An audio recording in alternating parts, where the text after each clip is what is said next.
is going to talk about the secret of being a speaker. Tim? A good speaker. Secret of being a good speaker.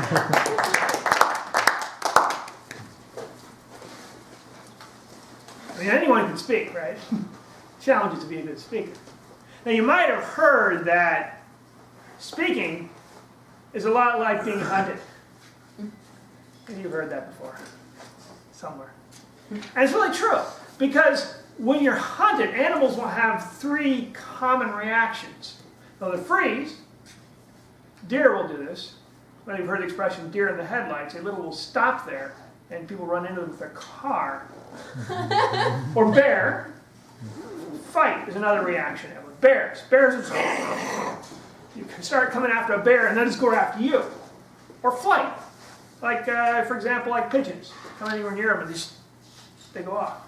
So those are the three reactions you have pretty much when you're being hunted. And when you're in front of people, it can feel like being hunted. So all these eyes staring exactly as Lawrence was mentioning. You ever had that feeling if you're in front of people? Just like you're just really being focused on? Michelle knows what I'm talking about. Exactly. The rest of you are liars. It's okay. So when I just started speaking, I had this reaction. I had the freeze, fight, and flight reaction. I had all three reactions, depending on where it came in my speech.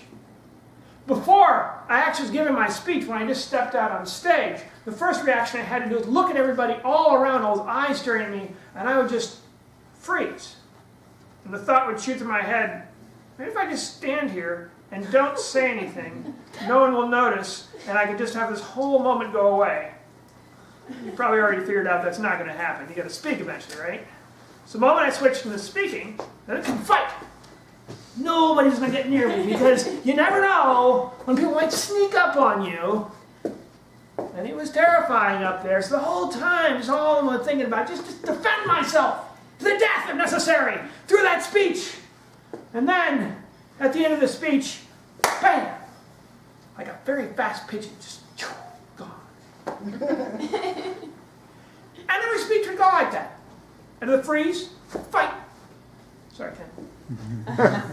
Almost, yeah. Not going to win anywhere, but this is the way you do it. This is the way I got to think. And then fight. Every speech. And it got to be a little nerve-wracking for my audience. It got a little nerve-wracking for me. I kept thinking, geez, what's the matter? Why am I having this problem speech after speech after speech? And I started learning different speech techniques about vocal variety and moving around and these sort of things, but it didn't help. I always had that freeze, fight, flight, boom, gone. Over and over again. And I just got really frustrated and really down about it. I thought, well, exactly as Lauren said, well, what are you going to do? Actually, it's exactly as Mark said. What are you going to do if you want to become better at something? Well, you talk to somebody who knows something about it. So I heard about this guy, Craig Valentine, who won the world champion of public speaking. He was a speech coach. And I thought, well, maybe he could help me out. You know that feeling you go to somebody, you know something? Lawrence knows what I'm talking about. Mark definitely knows what I'm talking about. You go to somebody to hope that they'll help you out in something. So Craig Valentine became my virtual mentor. And by that I simply mean that I started reading the books and the DVDs and the things he had, and just all the stuff he had online, like all the blogs, etc. But he actually hadn't had a book up to that point. And then one day he announced, I am going to have a book out called World Class Speaking. And you might want to get it if you want to learn more about speaking. I thought, wow, got to get that book. Got to get it in my hands.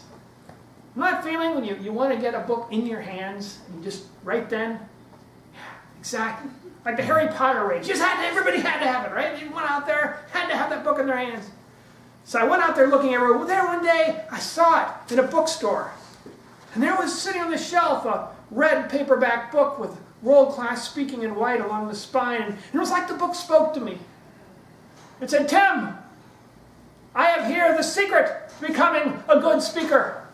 And I said, book, what is the secret? The book said, idiot, buy the book and you'll find out. Yeah, that made sense. I bought the book, started looking through it. And I did have a really important point about speaking. So it transformed my speaking forever from that point. I just never really had that same freeze, fight, or flight problem after I understood this. And here's the thing. Many people regard speaking as some type of performance. They get up on stage and they feel everyone's looking at me. I'm supposed to do something, right? I'm feeling I'm supposed to do something, perform up there. But unfortunately, unless you know how to sing or tap dance or yodel or juggle or one of those things, there's really not too much to do on stage. You just kind of flounder because you're supposed to do fantastic. But what the book explained is that speaking is simply a conversation with your audience. You talk, the audience reacts. You talk, the audience reacts. Sometimes they get a chance to say something, sometimes they get a chance to think something. The whole thing is to make sure you include the audience in and make it a conversation. And from that moment, my idea about speaking changed. Instead of thinking I had to perform up there, I said, all I got to do is create a conversation. Not a big deal. It's one person at a time. Engage a person, talk to them, smile at them. There you go. Get a nice smile back sometimes. And back and forth. And when that happened, my nervousness fell away. My fight, all those things that happened just kind of went away. Because you don't really freeze up when you're in a conversation, right? You don't say, hey, Lawrence, how are you? What are we going to do now? It's not a big deal, right? You don't start engaging in conversation like, okay, what topic do you want to discuss? And don't pick wrong. Not going to happen. Hopefully. Something I have questions about, but hopefully it's not going to happen. And then, of course, after conversation's over, okay, nice seeing you. Okay, I got to go. Not a, it's a conversation. No problem. So the fear went away. More relaxed and more certain. The same thing happened to you. Once you realize that speaking is like conversation with your audience, you engage back and forth, you look at people, you talk, you have a good time with it, you communicate what you can, it transforms all of your speaking. All the pressure, all the nervousness goes away, all the fear goes away, you're more confident, more certain, and as you start doing that, more of that conversation, you're more certain, more confident, more aware, more fully in charge on stage, more fully aware of your audience.